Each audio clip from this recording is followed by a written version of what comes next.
ذلیل و رسوا بندر بنا دیے جاتے، بستیوں کو الٹ دیا جاتا، عبرت کا نشانہ بنا دیا جاتا۔ اب کیا وجہ ہے؟ یہ ایٹم اور ہائیڈروجن کے دور میں اللہ تبارک و تعالیٰ کی قوت کم ہو گئی۔ بتائیے کم ہو گئی ہے؟ کل یوم ہوا فی شان، اللہ خالق و مالک کی قوت کم نہیں ہے۔ سبب کیا ہے؟ سبب یہ کہ کھرا سودا نکمے دکاندار کے ہاتھ لگا ہے، اور جب کھرا سودا نکمے دکاندار کے ہاتھ لگے، ہیرا جوری کے ہاتھ نہ لگے، بلکہ جو ہیرے کی قدر کو جانتا اور پہچانتا ہی اس کے ہاتھ لگ جائے۔ اسلام ایک ایسا موتی اور گور ہے، بدقسمتی سے ہمارے ہاتھ لگا ہے کہ ہمیں اس کی قدر کا پتہ ہی نہیں۔ اور ان کو جرأت و جسارت یہ کیوں ہوئی؟ جب انہوں نے دیکھا یہ اپنے نبی سے محبت ہی نہیں کرتے، اس کے طریقوں سے محبت نہیں کرتے۔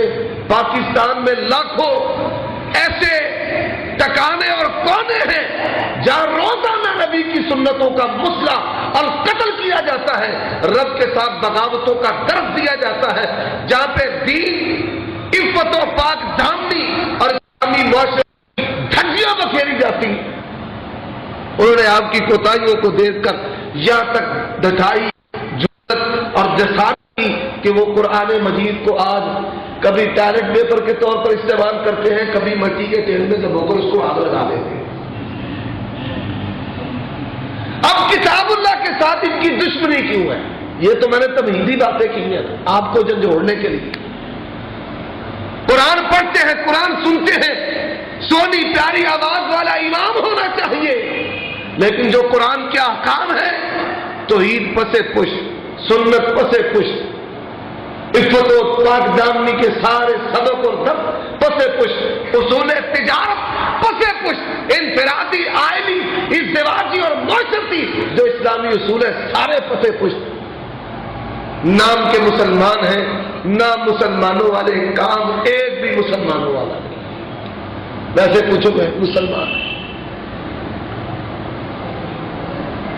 تو اصل وجہ کیا ہے؟ کتاب اللہ کے ساتھ ان کی یہ دشمنی کیوں ہے؟ آج کے اس درس میں یہ بیان کرنا چاہتا ہوں، توجہ کے ساتھ سنیں گے یا نہیں سنیں؟ دنیا کو دو حصوں میں تقسیم کیا جاتا ہے کس اعتبار سے؟ ایک بلیور اور ایک نان بلیور، ایک ایمان لانے والے، مذاہب ادیان کو تسلیم کرنے والے، اور ایک وہ طبقہ ہے جو دین اور مذہب کو تسلیم نہیں کرتا۔ وہ کیا کہتے ہیں؟ کہتے ہیں اللہ نے انسانوں کو نہیں بنایا، انسانوں نے اللہ کو بنا لیا ہے۔ وَنَعُوذُ بِاللَّهِ مِن ذَلِكَ، آمنتُ، سب کہیں آمنتُ بِاللَّهِ وَمَلَائِكَتِهِ وَكُتُبِهِ وَرُسُلِهِ وَبِالْقَدْرِ خَيْرِهِ وَشَرِّهِ وَبِالْبَعْثِ بَعْدَ الْمَوْتِ۔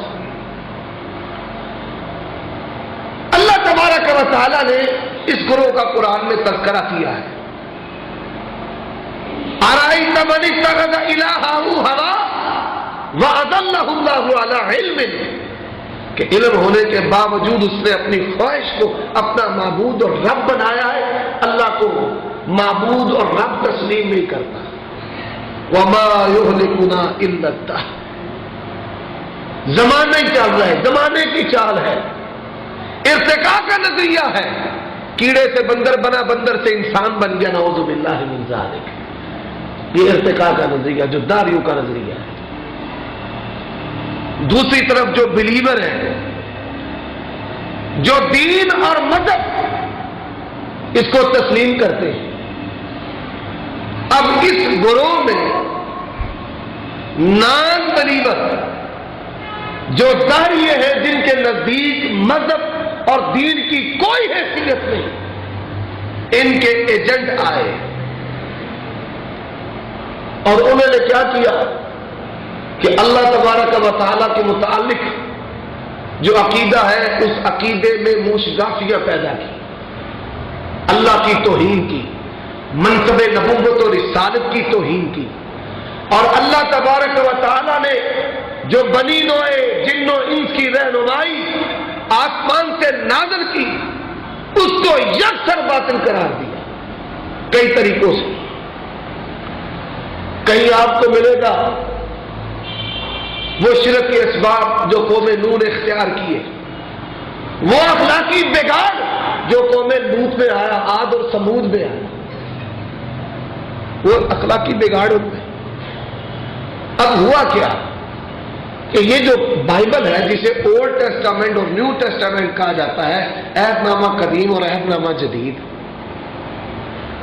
اب یہ یہود و نصارہ آج جو ہمارے نبی کی توہین کر رہے ہیں، ان کی سرشت اور عادت ہے اللہ کی بھی توہین کرنا اور رسول اللہ صلی اللہ علیہ وآلہ وسلم کی بھی توہین کرنا، ان کی سرشت ہے. اب قرآن کا جو تصور الہ ہے، قرآن نے جو عقیدہ توحید پیش کیا، قرآن نے جو اللہ تبارک و تعالیٰ کے اوصاف لوگوں کے سامنے رکھے، ایک اس کی جھلک بھی پیش کرتا ہوں اور بائبل سے چند نمونے آپ کے سامنے عرض کروں گا. قرآن مجید کیا کہتا ہے؟ هو الاول والآخر والظاہر والباطن. جب کچھ نہ تھا کون تھا؟ اور جب کچھ نہ ہوگا تو کون؟ اللہ. لم یتخذ صاحبۃ ولا ولدا، نہ اللہ کی بیوی ہے نہ اللہ کی اولاد ہے. قل هو اللہ احد اللہ الصمد لم یلد ولم یولد ولم یکن له کفوا احد. نہ اس کا شریک، نہ ساجی، نہ مشیر، نہ سکتی، نہ ددیال نہ ننیال، نہ کھاتا ہے نہ پیتا ہے، نہ اللہ مرکب ہے، نہ اللہ کو سردی لگتی ہے نہ گرمی لگتی ہے، نہ سوتا ہے نہ اونگتا ہے، نہ اس میں تغیر و تبدل ہے. کل من علیہا فان ویبقی وجہ ربک ذو الجلال والاکرام. ہر چیز کو فنا ہے، رب کی ذات کو دوام ہے، وہ ازل سے ہے، ابد سے ہے، ابد تک رہے گا. اب جتنے بھی ہیں یہ سب اللہ خالق و مالک کے پیدا کرتا ہے، سب اللہ کے محتاج ہیں. یا ایھا الناس انتم الفقراء الی اللہ واللہ هو الغنی الحمید. لوگوں تم سب کے سب اللہ کے در کے فقیر ہو، اللہ کسی کا فقیر نہیں ہے، اللہ مغلوب نہیں ہوتا، اللہ تھکتا نہیں. تو قرآن نے یہ بیان کیا ساری خوبیوں کا مالک کون ہے؟ اللہ. اور ساری خامیوں سے مبرہ دنیا میں اگر کوئی ہستی ہے تو کون ہے؟ اللہ. قرآن نے سے بیان کیا ہے یا نہیں کیا؟ یا میں مبالغہ کر رہا ہوں؟ بھائی آپ نے قرآن مجید میں یہ آیات پڑھی ہے یا نہیں پڑھی؟ علماء سے سنی ہے یا نہیں سنی؟ جو بھی شخص اللہ خالق و مالک کی نسبت کوئی ذرے کا کروڑواں حصہ ماتھے کے شکن کے ساتھ یا دل میں کسی خیال کے ساتھ کوئی نادیبہ سوچ لے کر کے آئے، اس کا اسلام کے ساتھ کوئی تعلق نہیں ہے. اب بائبل کیا کہتی ہے؟ پیدائش کا پہلا چیپٹر نکال لیں.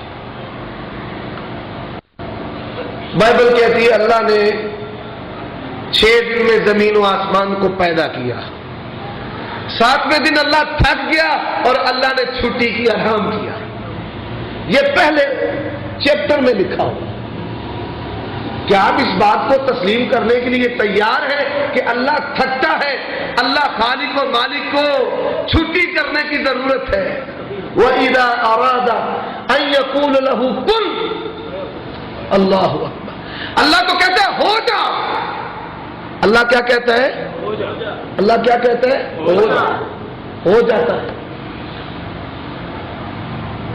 اب یہاں ایک دلچسپ بات سنا دیتا ہوں.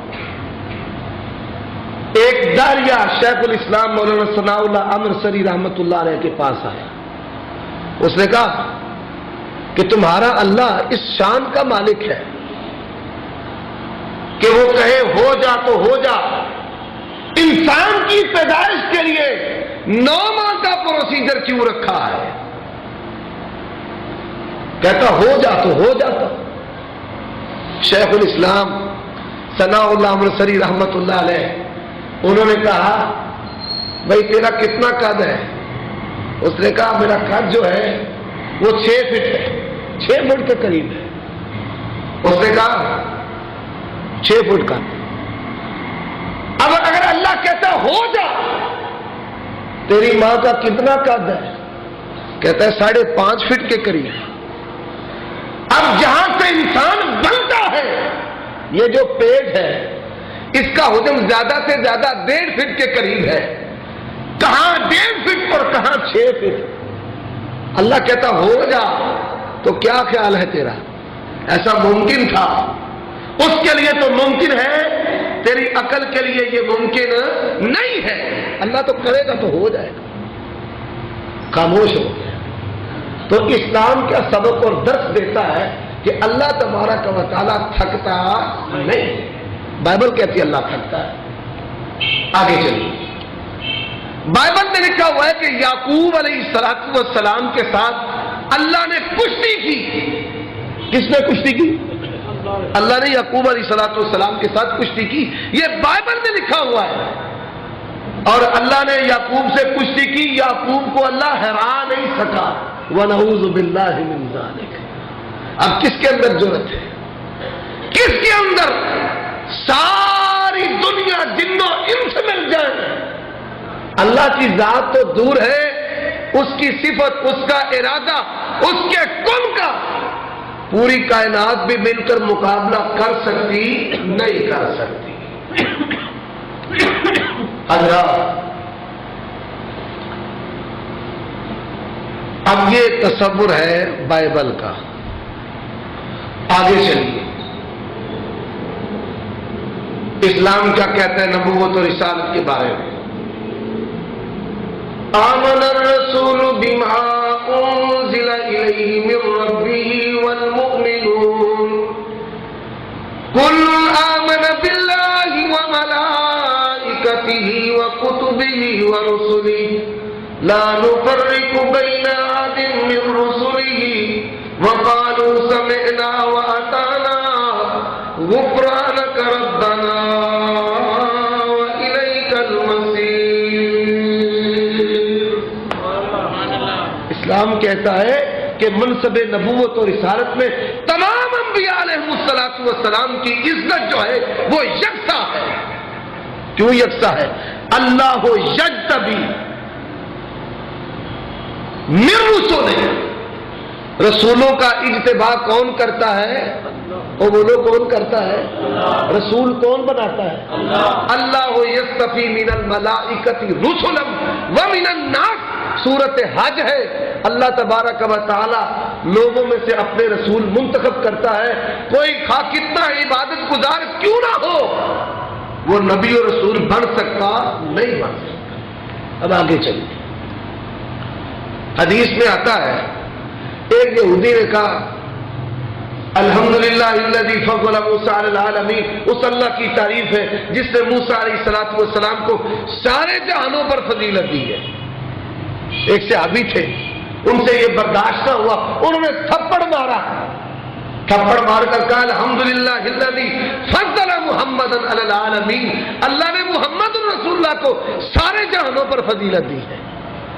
یہاں یہ نقطے کی بات نوٹ کریں. صحابی نے یہ عمل کیا ہے نبی کی محبت میں کیا ہے. نبی کی آج لوگ غلو کرتے کہتے ہیں محبت میں ہی تو کیا ہے. محبت میں کیا ہے. اب محبت میں یہ عمل جب ہوا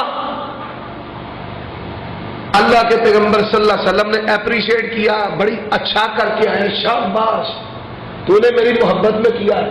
آپ ناراض ہوئے، فرمایا لا تفضلونی بین الانبیاء. مجھے نبیوں میں ایسی فضیلت نہ دو کہ کسی نبی کی توہین ہو جائے. اسلام تو تمام انبیاء علیہ السلام کی ناموس، عزت، منصب نبوت اور رسالت کی ایسی حفاظت کرتا ہے کہ اللہ نے نبیوں کا قرآن میں ذکر کرنے کے بعد کہا کل من الصالحین. یہ نبی جو ہے یہ اللہ تبارک و تعالیٰ کے نیکوکار ابرار بندے ہیں. آپ بتائیے نبیوں سے بڑھ کر کوئی نیکوکار ہے؟ کوئی ابرار ہے؟ کیا ان میں جاہلیت تھی؟ کیا ان میں فسق و فجور، گناہ کا جوش اور جذبہ یا خواہش